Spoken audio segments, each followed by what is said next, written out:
Bem-vindos alunos e alunas, esse é mais um vídeo do canal BioResolve. A questão de hoje, como as outras, também é do Enem de 2009 e vamos a ela. Acompanhem comigo aí o enunciado.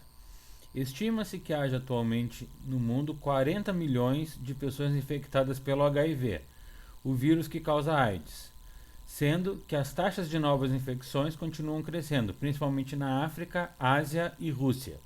Nesse cenário de pandemia, uma vacina contra o HIV teria imenso impacto, pois salvaria milhões de vidas. Certamente seria um marco na história planetária e também uma esperança para as populações carentes de tratamento antiviral e de comportamento médico. Uma vacina eficiente contra o HIV deveria. Então, nós temos aqui como base dessa questão o conteúdo de imunidade, então mecanismos de imunidade, e é sobre isso que nós vamos conversar hoje. Acompanhem na imagem aí, que eu trouxe para vocês resumida, uma pequena classificação nos tipos de imunização. Então vocês têm lá como base a imunidade, ela já pode ser dividida num primeiro momento em imunidade passiva e imunidade ativa. A imunidade passiva, lembrando, é aquela em que o organismo ele recebe os anticorpos que vão garantir essa imunidade prontos. Então não existe nenhum trabalho por parte do organismo na produção desses anticorpos. Já a imunidade ativa é essa em que o organismo ele é estimulado à produção dos anticorpos. Cada um desses tipos de imunidade também vai apresentar uma subdivisão. Aqui vocês têm a imunidade passiva divididos então em forma natural e forma artificial. Então, a forma de imunidade passiva natural, ou seja, a maneira natural em que o organismo recebe os anticorpos prontos já para combater uma enfermidade, é a amamentação, um dos principais exemplos desse tipo de fenômeno. Já a imunidade passiva artificial, ou seja, aquela em que eu tenho um recurso que não acontece naturalmente para que o organismo receba essa carga de anticorpos, está presente na técnica do soro terapêutico. Aquele soro, então, carregado com anticorpos específicos para uma enfermidade. E aí, esses anticorpos vão garantir essa imunidade passiva para o organismo que o receber.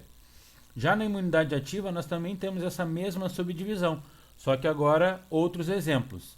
Então, a imunidade ativa, ou seja, essa em que o organismo ele é estimulado a produzir os anticorpos de forma natural, nós temos o fato do organismo ficar doente, então ser exposto ao patógeno. Esse contato com o patógeno é importante para que o organismo consiga produzir os anticorpos. Lembrando que aqui nós temos algumas doenças que podem ser extremamente graves, então não é recomendado que a pessoa busque ficar doente para ganhar a imunidade. Mas de forma natural, os organismos se tornam imunes a determinadas doenças ao terem contato com elas. Se for uma doença muito grave, aí essa imunidade não chega a tempo, né, devido à agressividade do patógeno. E a imunidade ativa artificial se refere então à vacina, à aplicação da vacina, inoculação dessa substância no organismo que é constituída de partes do patógeno. Então pode ser até o patógeno inteiro, só que de forma inativada, ou apenas uma parte dele. E aí essas porções que nós chamamos de antígenos vão dar ferramentas para que o organismo construa os seus anticorpos e os libere na corrente sanguínea, garantindo a imunidade do organismo. Lembrando que tem uma pequena diferença que é preciso ressaltar aqui entre o soro e vacina, é que o soro ele vai ter a função curativa, então ele vai atuar naquele momento, neutralizar a ameaça e não vai gerar uma memória imunológica.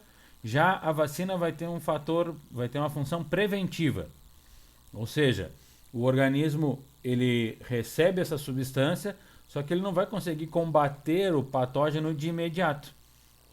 A vacina ela vai ser muito mais importante para prevenir um contato com o patógeno num segundo momento. Vamos agora para as alternativas da nossa questão. Então, voltando à pergunta, uma vacina eficiente contra o HIV deveria: letra A, induzir a imunidade para proteger o organismo da contaminação viral. Essa é a nossa resposta correta. Então, a vacina ela é importante para induzir a imunidade. O contato do organismo com a vacina faz com que esse agora produza as substâncias de defesa, que nós conhecemos como anticorpos, e garantam que esse organismo esteja protegido. Vamos ver qual o erro das outras alternativas. Letra B. Uma vacina eficiente contra o HIV deveria ser capaz de alterar o genoma do organismo portador, induzindo a síntese de enzimas protetoras. Essa resposta ela está parcialmente correta.